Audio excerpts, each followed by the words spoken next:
नमस्कार, मैं हूं दिबांजलि मोइत्रा। देश में कोरोना की रफ्तार बेकाबू हो चुकी। हर दिन यहां लाखों केसेस सामने आ रहे। 22 अप्रैल के बाद से भारत में हर दिन 3 लाख से ज्यादा नए केसेस सामने आ रहे। 1 मई को तो कोरोना ने सारे रिकॉर्ड तोड़ दिए और पिछले 24 घंटे में 4 लाख नए मामलों को पार कर गया। ऐसे में न सिर्फ भारत बल्कि दुनिया भर की चिंता बढ़ गई।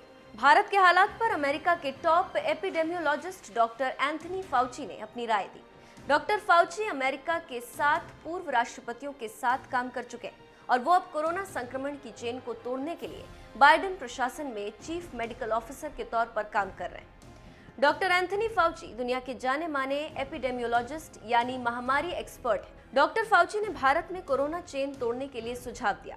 डॉक्टर एंथनी फाउची का कहना है कि जिस तेजी से भारत में कोरोना फैल रहा है और जिस तरह से कोरोना की इस दूसरी लहर के थमने के कोई संकेत नहीं दिख रहे हैं, उस स्थिति में कोरोना संक्रमण को रोकने के लिए तत्काल कदम उठाने की जरूरत है। इंडियन एक्सप्रेस से बातचीत में डॉक्टर एंथनी फाउची से जब ये सवाल पूछा गया कि अगर आप मोदी सरकार में होते तो देश में संक्रमण को रोकने के लिए क्या कदम उठाते, इस सवाल के जवाब में डॉक्टर फाउची ने कहा कि सबसे पहले तो मैं इस आलोचना में शामिल नहीं होता कि भारत ने इस पूरे मामले को कैसे संभाला। ऐसा करने से ये राजनीतिक मुद्दा बन जाता।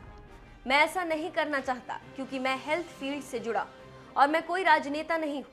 पहले ये देखना होगा कि तुरंत आप कौन से कदम उठा सकते हैं या इसके बाद अगले 2 सप्ताह में कौन से कदम उठा सकते हैं।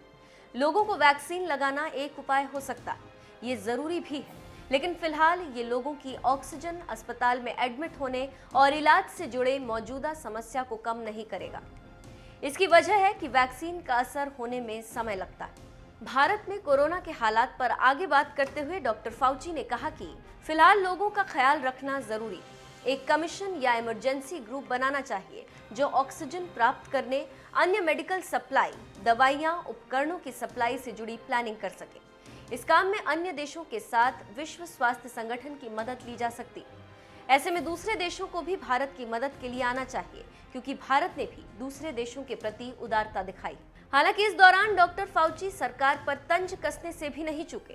उन्होंने किसी सरकार का नाम लिए बगैर कहा कि संकट पर काबू पाए बिना समय से पहले विजय की घोषणा करना अपरिपक्वता है। अभी भारत को सबसे पहले जो करने की जरूरत है वो है जितनी हद तक हो सके देश को अस्थायी तौर पर बंद किया जाए। इस इंटरव्यू में डॉक्टर फाउची ने चीन का उदाहरण भी दिया। उन्होंने कहा कि लगभग साल भर पहले चीन में कोरोना वायरस संक्रमण का विस्फोट हुआ था। उन्होंने पूरे देश को पूर्णतया बंद कर दिया था। हालांकि ये जरूरी नहीं कि 6 महीने के लिए लॉकडाउन लगाया जाए, लेकिन तत्काल राहत के लिए जरूरी है कि लॉकडाउन को अस्थायी तौर पर तब तक के लिए लगाया जाए जब तक संक्रमण के इस चक्र को समाप्त न कर दिया जाए।